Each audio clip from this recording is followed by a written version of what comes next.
ఒక ప్రవచనం దేవుని దగ్గర నుండి వచ్చిందా కాదా అని తెలుసుకోవాలంటే మనం లేఖనాల నుండి కొన్ని సంగతులు గ్రహించాలి. మొదటిది, ప్రవచించే వారిలోని ఆత్మఫలాన్ని చూడాలి. ఆత్మఫలం లేని వారిని అబద్ధ ప్రవక్తలని వాక్యం చెప్తుంది.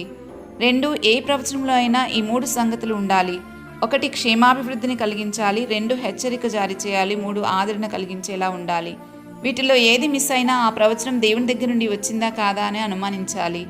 3, ప్రవక్త మాట్లాడేటప్పుడు ఇతరులు తప్పక వివేచించాలని వాక్యంలో సూచించబడింది.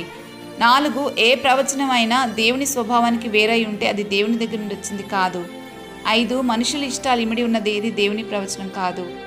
6, లేఖనాల్లో చూస్తే నినివే పట్టణస్థులకు ప్రవచనం ద్వారా హెచ్చరిక చేయబడినప్పుడు పశ్చాత్తాపడిన వారికి కీడు చేయకుండా మేలు జరిగింది. అలాగే అహాబు జీవితంలో కూడా.